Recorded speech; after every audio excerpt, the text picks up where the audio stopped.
জ্ঞানী হলো শিখরে ওঠার একমাত্র পথ। অজ্ঞতার আধার মুছবো এই মোদের শপথ। আলহামদুলিল্লাহি রাব্বিল আলামিন ওয়াসসালাতু ওয়াসসালামু আলা সাইয়্যিদিল মুরসালিন আম্মা বা'দ ফাআউযু বিল্লাহি মিনাশ শাইতানির রাজীম বিসমিল্লাহির রহমানির রহিম আসসালাতু ওয়াসসালামু আলাইকা ইয়া রাসূলুল্লাহ ওয়া আলা আলিকা ওয়া আসহাবিকা ইয়া হাবিবাল্লাহ আসসালাতু ওয়াসসালামু আলাইকা ইয়া নবিয়াল্লাহ ওয়া আলা আলিকা ওয়া আসহাবিকা ইয়া নূরাল্লাহ। দূরের ও কাছের, দেশের ও প্রবাসের ইসলামী ভাইরা এবং মাদানী চ্যানেলের দর্শকবৃন্দ, অনুষ্ঠান প্রশ্ন জ্ঞানের চাবি এই অনুষ্ঠান নিয়ে আবারও একবার আপনাদের মাঝে উপস্থিত হয়েছি। আসুন ভালো ভালো নিয়ত সহকারে আমরা দেখার প্রস্তুতি গ্রহণ করি। সম্ভব হলে কলম ডায়েরি নিয়ে বসে যান, বিভিন্ন প্রশ্নের উত্তর লিপিবদ্ধ করুন, ইনশা আল্লাহুল করিম জীবনে কাজে আসবে। এই অনুষ্ঠান আপনাদের প্রশ্নের মাধ্যমেই সাজানো হয়েছে। আপনারা চাইলে আমাদেরকে ফোন কল করে নিজের কল রেকর্ড করিয়ে দিতে পারেন। ইনশা আল্লাহুল করিম আপনাদের পক্ষ থেকে আসা প্রশ্ন আমরা অনুষ্ঠানে বিভিন্ন পর্বে শামিল করার চেষ্টা করব। সাথে সাথে আমাদের দারুল ইফতা আহলে সুন্নাতের মুফতিয়ানে কেরাম বিভিন্ন প্রশ্নের উত্তর দিয়ে থাকেন।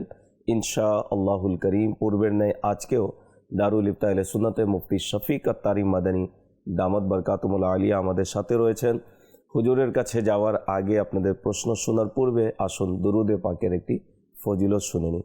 নবী পাক সাল্লাল্লাহু তাআলা আলাইহি ওয়াসাল্লাম ইরশাদ করেন, যে ব্যক্তি আমার প্রতি একবার দুরুদে পাক পড়ে আল্লাহ তাআলা তার উপর 10 বার রহমত নাজিল করেন। সাল্লু আলাল হাবিব সাল্লাল্লাহু তাআলা আলা মুহাম্মদ সাল্লাল্লাহু আলাইহি ওয়াসাল্লাম। মাদানী চ্যানেলের দর্শকবৃন্দ, টিভি স্ক্রিনে নাম্বার দেখানো হচ্ছে, আপনারা চাইলে আমাদেরকে কল করে নিজের প্রশ্ন রেকর্ড করিয়ে দিতে পারেন। ইসলামী বোনেরা আমাদেরকে কল করবে না, তবে SMS এর মাধ্যমে আপনার চাইলে প্রশ্ন পাঠাতে পারেন। ইনশা আল্লাহুল করিম আপনাদের পক্ষ থেকে আসা প্রশ্ন আমরা অনুষ্ঠানে শামিল করব। সোশ্যাল মিডিয়ার মাধ্যমে যারা দেখছেন আপনারা কমেন্টসের মাধ্যমে প্রশ্ন করতে পারেন। আমাদের দারুল ইফতা আহলে সুন্নাতের মুফতি শফিক আত-তারিম মাদানী দামাত বরকাতুল আলিয়া আমাদের সাথে রয়েছেন, বিভিন্ন প্রশ্ন উত্তর প্রদান করবেন। আমরা যাব আপনাদের প্রশ্নের দিকে, দেখি কোন ইসলামী ভাই শরীয়তের কোন বিধান জানার জন্য আমাদেরকে প্রশ্ন করেছেন। যে প্রশ্ন চালিয়ে দিন। আসসালামু আলাইকুম রহমতুল্লাহ। ওয়ালাইকুম আসসালাম রহমতুল্লাহি ওয়া বারাকাতুহু। আমি মোহাম্মদ সালমান হোসেন। হুজুরের কাছে আমার একটি প্রশ্ন, মৃত ব্যক্তিকে গোসল দেওয়ার সময় মৃতের নখ এবং অপ্রয়োজনীয় লোম কি কাটা যাবে? জানিয়ে দিলে উপকৃত হব। জি মুফতি সাহেব কি বলবেন এই বিষয়ে একটু বিস্তারিত বলুন। এটা মানুষের মধ্যে ভুল প্রচলিত যে মৃত ব্যক্তির গোসলের সময় তারা মনে করেন যে নখ বড় হলে সেগুলো কেটে ফেলতে হয়, পশম কেটে ফেলতে হয়। তো এটা জায়েজ আমল নয়। এটাকে শরীয়তের কোনো হুকুম মনে করবেন না। চাই নখ বড় হোক কিংবা চুল বড় হোক, তো সেগুলো তেমনই থাকবে। আমাদের জন্য হুকুম হচ্ছে আমরা তাকে গোসল দিব। তো গোসলের যেই ফরজ রয়েছে, ফরজে কিফায়া যেটি, সেটি আমাদের আদায় করতে হবে। যেভাবে নর্মাল সুন্নত পদ্ধতি অনুযায়ী গোসল দেওয়া হয় সেইভাবে তাকে গোসল দেওয়া হবে। বাকি এমনটা নয় যে মৃত ব্যক্তিকে তার নখ কাটা হবে, তার চুল কাটা হবে। এই আমলটি জায়েজ নেই, এটা মাকরুহে তাহরিমি আমল। আমাদের উলামায়ে কিরামগণ কিতাবের মধ্যে এবং ফতোয়ার মধ্যে এই বিষয়টি বর্ণনা করেছেন। এই জন্য মৃত ব্যক্তির নখ ইত্যাদি কাটবেন না, না নখ কাটবেন, না মৃত ব্যক্তির চুল কাটবেন। মাশাআল্লাহ, অত্যন্ত সুন্দরভাবে মুফতি সাহেব উত্তর প্রদান করেছেন। আল মাদিনাতুল ইলমিয়ার একটি কিতাব রয়েছে, মাকতাবাতুল মদিনার প্রকাশিত একটি কিতাব, কাফন দাফনের পদ্ধতি। টিভি স্ক্রিনে কিতাব দেখানো হচ্ছে, অবশ্যই আপনারা এই কিতাবটি হাদিয়া সব সংগ্রহ করুন ইনশাআল্লাহুল করিম। মুর্দা ব্যক্তিকে গোসল করান থেকে শুরু করে এর যে যাবতীয় মাসলা মাসাইল রয়েছে অত্যন্ত সুন্দরভাবে আপনারা এখানে অধ্যয়ন করতে পারবেন। জি, পরবর্তী প্রশ্ন চালিয়ে দিন। আসসালামু আলাইকুম রহমতুল্লাহি ওয়া বারাকাতুহু। ওয়ালাইকুম আসসালাম রহমতুল্লাহি ওয়া বারাকাতুহু। আমার নাম মোহাম্মদ জাইনাল আবিদিন। হুজুরের কাছে প্রশ্ন, যখন মৃত ব্যক্তিকে কবরে রাখা হয় তখন 3 বার মুষ্টি ভরে মাটি দেওয়া হয়, এই আমল কোথা থেকে প্রমাণিত? জানিয়ে দিলে মেহেরবানি হবে। জি মুফতি সাহেব কি বলবেন এই বিষয়ে? অনেকে নিষেধ করে থাকে যে মাটি দেয়া যাবে না, দিতেও নিষেধ করে থাকে, আর অনেক জায়গায় ঘোষণা হয় 3 বার যেন মাটি দেওয়া হয়। তো শরীয়তের কি বিধান রয়েছে এই বিষয়ে একটু বিস্তারিত বলুন। জি হ্যাঁ, মুস্তাহাব। যে যখন কাঠ সমান করে দেওয়া হবে, তো অনেক সময় তো অতিরিক্ত অনেক বস্তু দ্বারা যেটাকে পাটি বলা হয় কিংবা বেলছাও যেটাকে বলা হয়ে থাকে, মাটি ডালার পূর্বে যখন কাঠ সেখানে পরিপূর্ণ হয়ে যাবে তখন আপনি 3 মুষ্টি মাটি সেখানে দিবেন। এটা নিয়ম অনুসারে সুন্নাত থেকে প্রমাণিত। আমাদের নবী সাল্লাল্লাহু আলাইহি ওয়াসাল্লাম তিনি নিজে জানাজার পরে কবরের দিকে অগ্রসর হলেন আর তিনি এইভাবে 3 মুষ্টি মাটি তিনি সেখানে দিলেন আর 3 বার মাটি তিনি সেখানে দিলেন। আর একটি রেওয়ায়ত অনুযায়ী নবী পাক আলাইহিস সালাম সেই 3 মুষ্টি মাটিও দিলেন এবং কুরআনের এই আয়াতের কিছু অংশ তিলাওয়াত করলেন। সেগুলো ঢালার সময় এটাও পড়লেন, মিনহা খলাকনাকুম। প্রথম মুষ্টির ক্ষেত্রে আমাদের উলামায়ে কেরামগণ বলেছেন এটা মুস্তাহাব, এটাও পড়ুন, মিনহা খলাকনাকুম ওয়া ফিহা নুঈদুকুম ওয়া মিনহা নুখরিজুকুম তারাতান উখরা। যেখানে আল্লাহ পাক বলেছেন এই মাটি থেকে তোমাকে সৃষ্টি করেছি, এখানে ফিরিয়ে আনবো আর এখান থেকে দ্বিতীয়বার বের করব। তো প্রথম মুষ্টির সময় সেখানে এটা পড়ুন, মিনহা খলাকনাকুম, অতঃপর দ্বিতীয় ওয়া ফিহা নুঈদুকুম, অতঃপর তৃতীয়বার ওয়া মিনহা নুখরিজুকুম তারাতান উখরা। যাই হোক, এটা মুস্তাহাব আমল। যদি এই বাক্যগুলো মনে না থাকে তো কোনো অসুবিধা নেই, কোনো অসুবিধা হবে না, আপনার মাটি দেওয়ার যে সুন্নাত সেটা আদায় হয়ে যাবে। তো মুস্তাহাব হচ্ছে 3 বার ঢালুন এবং এগুলো পরা অবস্থায় ঢালুন। আশা রাখি আমার ভাই যিনি প্রশ্ন করেছেন উত্তর পেয়ে গিয়েছেন। যে পরবর্তী প্রশ্ন চালিয়ে দিন। আসসালামু আলাইকুম রহমতুল্লাহ বারকাত। ওয়ালাইকুম আসসালাম রহমতুল্লাহি ওয়া বারাকাতুহু। আমার নাম আবরার।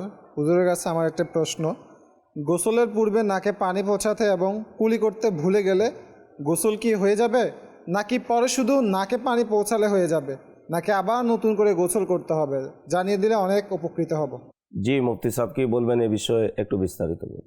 এই অবস্থায় নতুন করে গোসল করার কোনো প্রয়োজন নেই। যদি কোনো ব্যক্তি গোসল করে নেয় আর গোসলের ফরজ তিনি পরিপূর্ণ আদায় করেছেন, কিন্তু কুলি থেকে গেছে, নাকে পানি ছড়ানো থেকে গেছে, কুলি করলেন, নাকে পানি চড়ালেন, তো এইভাবে ওনার গোসল পরিপূর্ণ হয়ে যাবে। ওনার আবার শুরু থেকে কুলি করা, নাকে পানি দেওয়া, নতুন করে গোসল করা এগুলো প্রয়োজনীয় নয়। দেখুন, গোসলের 3টি ফরজ, এই 3টি আদায় করলে তো আদায় হয়ে যাবে। যাই হোক, কিন্তু এইখানে যেগুলো মুস্তাহাব উত্তম আমল এগুলো খেয়াল রাখতে হবে। কিন্তু যদি কোনো কারণে ভুলে যান, কুলি করেনি, নাকে পানি দেননি, গোসল করে নিয়েছেন, অতঃপর যদি এই 2টি কাজের উপর আমল করেন, কুলি করা এবং নাকে পানি পৌঁছানো, তো ওনার একেবারে এই গোসল আদায় হয়ে যাবে। দ্বিতীয়বার আবার গোসল করা, পরিচ্ছন্ন হওয়া জরুরি নয়। মাশাআল্লাহ, অত্যন্ত সুন্দরভাবে মুফতি সাহেব উত্তর প্রদান করেছেন। আমির আহলে সুন্নাত দামাত বারকাতুহুল্লাহ আলিয়ার কর্তৃক একটি অত্যন্ত মূল্যবান কিতাব নামাজের আহকাম টিভি স্ক্রিনে দেখানো হচ্ছে। এর একটি অধ্যায় হচ্ছে গোসলের পদ্ধতি। এটি অধ্যয়ন করুন, ইনশা আল্লাহুল করিম গোসল সম্পর্কে যাবতীয় মাসলা মাসাল আপনি শিখতে এবং জানতে পারবেন। মাদানী চ্যানেলের দর্শকবৃন্দ, আপনারা দেখছেন অনুষ্ঠান প্রশ্ন জ্ঞানের চাবি। আপনারা চাইলে আমাদেরকে কল করে নিজের প্রশ্ন রেকর্ড করিয়ে দিতে পারেন। ইনশা আল্লাহুল করিম আপনাদের পক্ষ থেকে আসা প্রশ্ন আমরা অনুষ্ঠানে শামিল করব। আপনাদের প্রশ্নের দিকে আবারও যাব। যে প্রশ্ন চালিয়ে দিন। আমার নাম মোহাম্মদ সেলিম। আমি হুজুরের কাছে একটা প্রশ্ন, আসরের নামাজের পর কোরআনের পাখে তেলাওয়াত করা কেমন, জানিয়ে দিলে খুশি হব। জি মুফতি সাহেব কি বলবেন এ বিষয়ে একটু বিস্তারিত বলুন। আসরের নামাজের পরে কোরআনের তিলাওয়াত করা একেবারে জায়েজ রয়েছে। কোরআন পড়তে পারবেন, এই সময় কোনো ধরনের কোনো নিষেধ নেই।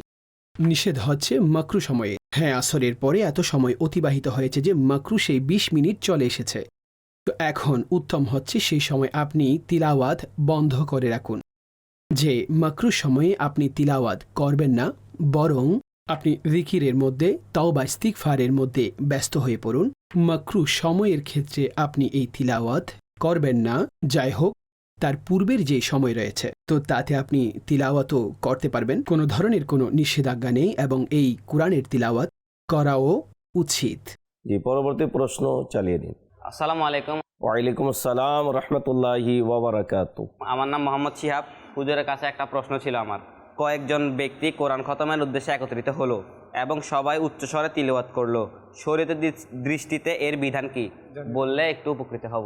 জি মুফতি সাহেব কি বলবেন এই বিষয়ে? অনেক জায়গায় কোরআন খানিতে এরূপ হয়ে থাকে। অনেক মসজিদের মধ্যে ফজরের পর, আসরের পর যখন তিলাওয়াত করা হয়, ইমাম সাহেব তিলাওয়াত করে থাকেন, ইমাম সাহেবের সাথে সাথে মুসল্লিরাও তিলাওয়াত করে। তো শরীয়ত এই বিষয়ে কি বলেছে একটু বিস্তারিত বলুন। কুরআনে মাজিদ ফুরকানে হামিদ এর তিলাওয়াত করার জন্য খতমে কোরআনের মধ্যে যে ডাকা হয়, উদ্দেশ্য কোরআন তিলাওয়াত করা।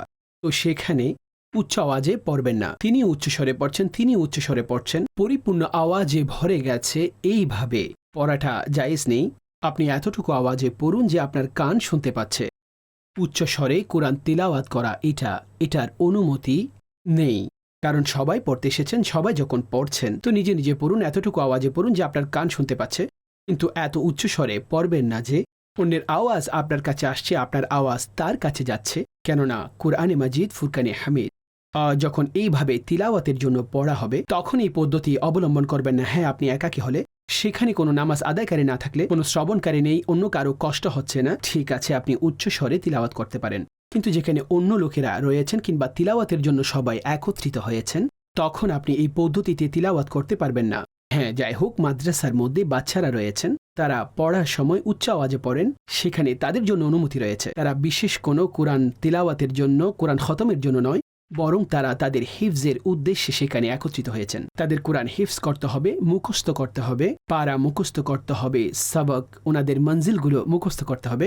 তো তারা পড়তে পারেন, তাদের এইভাবে পড়াটা জায়েজ রয়েছে। কিন্তু আপনি যেহেতু কোরআন খতম করার জন্য সেখানে বসেছেন, যে তিলাওয়াতের জন্য বসেছেন, তো শরীয়ত আপনাকে হুকুম দিচ্ছে যে সেখানে তিলাওয়াতের কারণে যদি কেউ একত্রিত হন তখন এত উচ্চ আওয়াজে কেউ পড়বেন না, বরং এতটুকু আওয়াজে পড়ুন যাতে নিজের কান শুনতে পায়। মাশাআল্লাহ, অত্যন্ত সুন্দরভাবে বিস্তারিত মুফতি সাহেব উত্তর প্রদান করেছেন। জি, পরবর্তী প্রশ্ন চালিয়ে দিন। আসসালামু আলাইকুম ওয়া রাহমাতুল্লাহি ওয়া বারাকাতুহু। ওয়ালাইকুম আসসালাম ওয়া রাহমাতুল্লাহি ওয়া বারাকাতুহু। আমার নাম মোহাম্মদ ইমরান। হুজুরের কাছে প্রশ্ন, গোসলের সময় নাকে শুধু একবার পানি দিলে এবং একবার কুলি করলে কি গোসল হয়ে যাবে? জানিয়ে দিলে খুশি হব। জি, মুফতি সাহেব কি বলবেন এই বিষয়ে? গোসলের সময় কুলি করা এবং নাকে পানি দেওয়া এগুলো গোসলের ফরজের অন্তর্ভুক্ত। উজুর ক্ষেত্রে এগুলো সুন্নাত, আর গোসলের ক্ষেত্রে ফরজ। গোসলের 3টি ফরজ: কুলি করা, ভালোভাবে কুলির মুখের অগ্রভাগ, সামনে, পেছনে সব দিকে পানি পৌঁছানো, আর রোজার দিন না হলে গড়গড়াও করবেন, রোজা না হলে গড়গড়াও করবেন, এটি সুন্নতে মুবারকা। আর নাকে পানি পৌঁছানো, এখন যেখানে আমাদের নাকের নরম অংশ থাকে, শক্ত হাড্ডি যেখানে শুরু হচ্ছে, সেখান থেকে এই যে নরম অংশ রয়েছে সেখানে সমস্ত অংশে এ পানি পৌঁছানো, এটা হচ্ছে নাকে পানি পৌঁছানো। 3য় ফরজ হচ্ছে সমস্ত শরীরে পানি প্রবাহিত করা।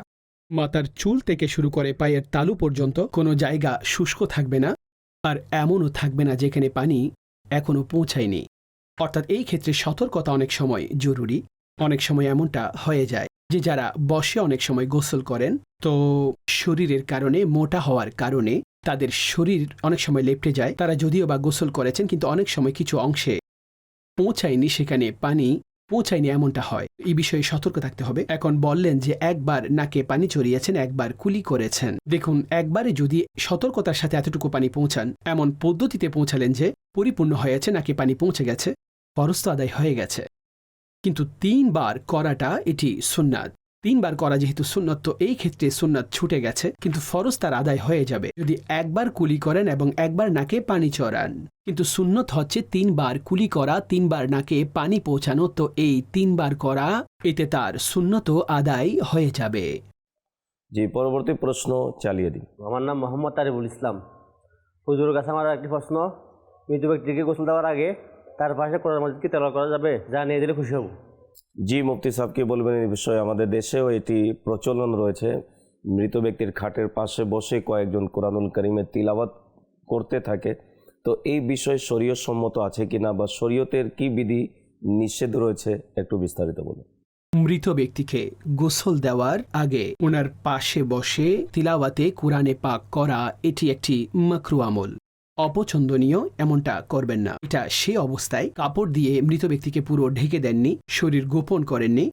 যদি তাকে কোনো কাপড় দ্বারা ঢেকে দেওয়া হয়, মৃত ব্যক্তিকে যদি কাপড় দ্বারা ভালোভাবে ঢেকে দেওয়া হয়, তখন তার পাশে কোরআন তিলাওয়াত করাতে কোনো অসুবিধা নেই। যদিও বা এখনও গোসল দেওয়া হয়নি, এটি তিলাওয়াতের ক্ষেত্রে যদিও বা এখনও গোসল হয়নি, আপনি মৃত ব্যক্তিকে কোনো কাপড় দ্বারা ঢেকে দিয়েছেন পরিপূর্ণ, তো এখন আপনি সেখানে বসে তিলাওয়াত করতে পারবেন, এতে কোনো অসুবিধা নেই। যাই হোক, কাপড় দ্বারা মৃত ব্যক্তিকে পরিপূর্ণ ঢেকে দেননি, তাকে গোপন করেননি, তখন তার পাশে দাঁড়িয়ে কোরআন তিলাওয়াত করা এটা মাকরু এবং অপছন্দনীয় আমল। তো সর্বোপরি এই আমল করবেন না। কিন্তু আমাদের এইখানে যদি এটা না করেন তাহলে লোক প্রকাশ্যে কথার মধ্যে পড়বে, কথাবার্তা বলবে, তো এইখানে মহিলারা কান্নাকাটির মধ্যে থাকবে, তো এই জন্য উত্তম হচ্ছে মাইয়াতকে ঢেকে যেন দেওয়া হয়, আর মৃত ব্যক্তিকে ঢেকে দেওয়ার পরে সেখানে তিলাওয়াত করতে পারবেন।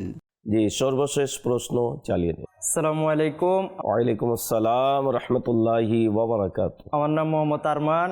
হুজুরের কাছে একটি প্রশ্ন ছিল, কিস্তিতে ব্যবসা করা কেমন, জানিয়ে দিলে উপকৃত হব। জি, মুফতি সাহেব কি বলবেন এই বিষয়ে, একটু বিস্তারিত বলুন। কিস্তিতে ব্যবসা করা এটা জায়েজ রয়েছে যখন পবিত্র শরীয়তের অনুযায়ী হবে। কোনো এমন শর্ত, এমন কন্ডিশন না দেওয়া হলে যে যার কারণে সেই ব্যবসা নাজায়েজের দিকে চলে যাবে। অনেক লোক শুধুমাত্র এটা মনে করেন যে নগদ কোনো বস্তুর মূল্য সেটা কিস্তিতে হওয়ার কারণে এখন উভয়ের মধ্যে কোনো সুদের বিষয় চলে আসে। উদাহরণস্বরূপ, নগদ কোনো বস্তু সেটা মূল্য 1 লক্ষ টাকা, নগদ 1 লক্ষ টাকা, আর কিস্তিতে সেই বস্তুর মূল্য 1,20,000 টাকা। এখন নির্ধারণ হলো যে আপনি 12 মাসে সেই টাকাগুলো এইভাবে পরিশোধ করবেন। তো এতটুকু পর্যন্ত জায়েজ। অর্থাৎ তিনি আপনার সামনে উভয় দাম রাখলেন, কিস্তিও রাখলেন, নগদও রাখলেন।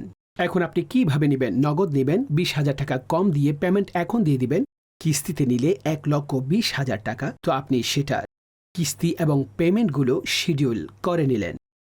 আর সময়ও নির্ধারণ হলো যে 1 বছর সময়। তো এটি জায়েজ। কিন্তু কিছু এমন বস্তু রয়েছে তার মধ্যে এমন হয় যে কিছু নাজায়েজ শর্ত সেখানে যুক্ত করা হয়। যেমন কিস্তির ক্ষেত্রে প্রায় ইন্স্যুরেন্স অন্তর্ভুক্ত করা হয়, নাজায়েজ শর্ত। অনুরূপভাবে জরিমানা, অর্থাৎ নির্ধারিত সময়ে না দিলে জরিমানা দিতে হবে, এই শর্তও ঠিক নেই, নাজায়েজ শর্ত।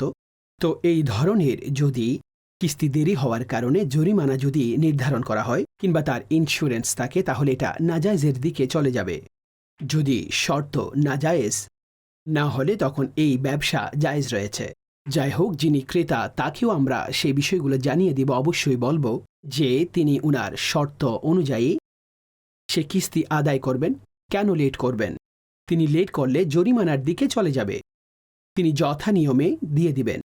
কিন্তু যদি এমনটা হয় কোনো প্রবলেমের কারণে কিংবা দারিদ্রতার কারণে এমন কোনো প্রবলেম হয়ে গেল, এখন কিস্তি দেওয়ার ক্ষেত্রে তিনি সেই পজিশনে না থাকেন, তখন সর্বোপরি দোকানদারের উচিত ওনাকে সময় দেওয়া, কিছু সময় তাকে দেওয়া, কিন্তু যেগুলো নাজায়েজ শর্ত তা এই চুক্তির মধ্যে আসা উচিত নয়। সার সংক্ষেপ হচ্ছে, কিস্তিতে ব্যবসা তো হতে পারে, কিন্তু তাতে যদি নাজায়েজ শর্ত থাকে তখন এগুলোর অনুমতি নেই, আর যদি নাজায়েজ শর্ত না থাকে তখন সর্বোপরি এটা জায়েজ এবং করতে পারেন।